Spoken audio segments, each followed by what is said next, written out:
Hello everyone. तो क्या हाल चाल है आप सभी के। उम्मीद करते हैं सब अच्छे से होंगे और आप लोग अपने एग्ज़ाम की तैयारी भी, जो कल आपका हिंदी का एग्ज़ाम है उसका भी तैयारी आप लोग अच्छे से कर रहे होंगे, है ना। तो इस वीडियो में हम लोग 30 MCQ क्वेश्चन को डिस्कस करने वाले हैं जो आपके एग्ज़ाम के लिए इम्पॉर्टेंट रहेगा, क्योंकि यहाँ पे जो हम लोग डिस्कस करेंगे वो सारे इम्पॉर्टेंट क्वेश्चन हैं जो आपके एग्ज़ाम में देखने को मिल सकते हैं। इसी कारण से ये वीडियो आपके लिए इम्पॉर्टेंट रहेगा, ठीक है। तो चलिए वीडियो को करते हैं शुरू।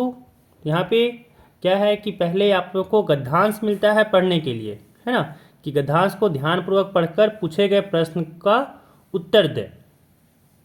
तो यहाँ पे गद्यांश को पढ़ते हैं। यहाँ पे है कि स्वास्थ्य हमारे जीवन का सबसे महत्वपूर्ण पहलू है। स्वस्थ शरीर में ही स्वस्थ मस्तिष्क का निवास होता है।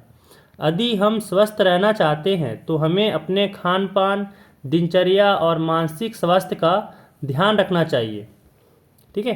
आगे यहाँ पे है कि संतुलित आहार, नियमित व्यायाम और पर्याप्त नींद अच्छे स्वास्थ्य के मुख्य स्तंभ हैं। इसके अतिरिक्त तनाव से बचना और सकारात्मक सोच रखना भी स्वास्थ्य बनाए रखने में सहायक होता है। स्वास्थ्य का सीधा संबंध हमारे दैनिक कार्यों और उत्पादकता से होता है। जो व्यक्ति स्वस्थ होता है वह न केवल शारीरिक रूप से बल्कि मानसिक रूप से भी अधिक सक्षम होता है। आज की भागदौड़ भरी जिंदगी में कई लोग अपने स्वास्थ्य को नज़रअंदाज कर देते हैं, जिससे दीर्घकालिक बीमारियों का खतरा बढ़ जाता है। इसलिए हमें अपने स्वास्थ्य के प्रति सजग रहकर एक स्वस्थ और सुखी जीवन जीने का प्रयास करना चाहिए। आगे पहला सवाल इस पे कहा जा रहा है कि स्वस्थ जीवन जीने के लिए गद्यांश में किन मुख्य स्तंभों का उल्लेख किया गया है। तो इसका आंसर हो जाएगा ए नंबर, संतुलित आहार, नियमित व्यायाम और पर्याप्त नींद का, ठीक है। अगला सवाल कि स्वास्थ्य का सीधा संबंध किससे है ना। तो इसका आंसर हो जाएगा आपका बी नंबर, दैनिक कार्यों और उत्पादकता से। अगला सवाल कि तनाव से बचने के लिए गद्यांश में क्या उपाय सुझाया गया है। तो इसका आंसर हो जाएगा आपका बी नंबर, सकारात्मक सोच रखना, ठीक है। अगला सवाल कि भागदौड़ भरी जिंदगी में स्वास्थ्य को नज़रअंदाज करने का क्या परिणाम हो सकता है। तो इसका आपका बी नंबर हो जाएगा, दीर्घकालिक बीमारियों का खतरा, ठीक है। चलिए अगला सवाल अगला है यहाँ पे कि पदांश को ध्यानपूर्वक पढ़कर पूछे गए प्रश्नों के उत्तर दें, है ना। तो पढ़ते हैं पदांश को। यहाँ पे है कि नारी है शक्ति, नारी है ज्ञान, नारी के बिना अधूरी है सृष्टि महान। वह स्नेह का सागर, करुणा की धार, नारी है सृजन की अद्भुत पुकार। संघर्षों से आगे बढ़ती है नारी, हर बाधा को वह सरलता से हारी। समर्पण, साहस, धैर्य का प्रतीक, नारी के बिना जीवन है अधूरा अधीर। सम्मान दो नारी को, पहचान दो, उसके सपनों को भी उड़ान दो। नारी है प्रकाश, नारी है जीवन, उससे ही है यह जगत स्पंदन, है ना। अब इस पे सवाल क्या बना। पहला सवाल यहाँ पे है कि पदांश के अनुसार नारी के बिना क्या अधूरी है। तो इसका आंसर हो जाएगा बी, सृष्टि, ठीक है। चलिए सवाल देखिए अगला, कह रहा है नारी को किसका प्रतीक बताया गया है। तो इसका आंसर हो जाएगा आपका बी, समर्पण, साहस और धैर्य का। अगला सवाल कि पदांश में नारी को किन गुणों से संबोधित किया गया है। तो इसका आंसर हो जाएगा बी नंबर, स्नेह, करुणा और सृजन का। यहाँ पे अगला सवाल है कि नारी के स्वप्नों के लिए क्या आग्रह किया गया है। तो इसका आंसर हो जाएगा आपका बी नंबर, उन्हें उड़ान देने का, ठीक है। चलिए अगला सवाल देखिए। यहाँ पे व्याकरण से है कि सकर्मक क्रिया का उदाहरण चुनें, है ना। सकर्मक क्रिया का यहाँ पे उदाहरण चुनने के लिए बोला जा रहा है। तो इसका आंसर हो जाएगा बी नंबर, मैं खाना खा रहा हूँ। ये हो जाएगा आपका सकर्मक क्रिया। अगला सवाल कि सकर्मक क्रिया और अकर्मक क्रिया में मुख्य अंतर क्या है, ठीक है।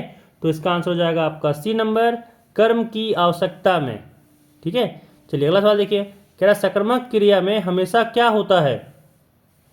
तो इसका आंसर हो जाएगा आपका बी नंबर, एक कर्म, ठीक है।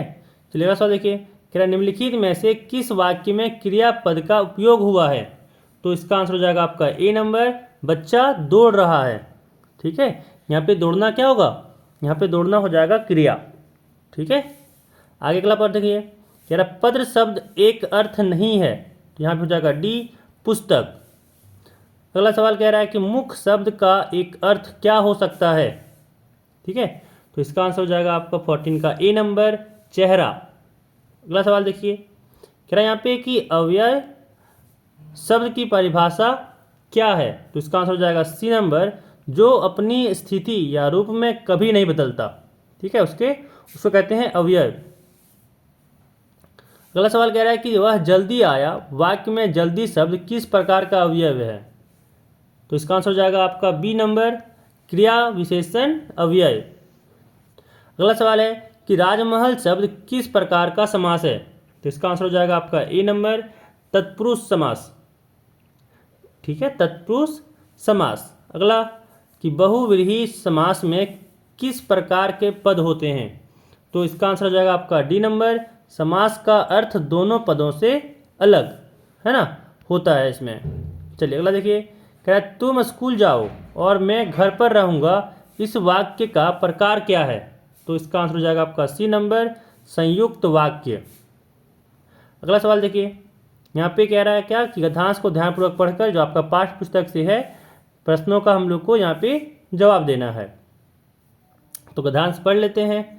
यहाँ है कि बार बार सोचते क्या होगा उस कौम का जो अपने देश की खातिर घर गृहस्थी जवानी जिंदगी सब कुछ होम देने वालों पर भी हंसती है और हम अपने लिए बिकने के मौके ढूंढती है।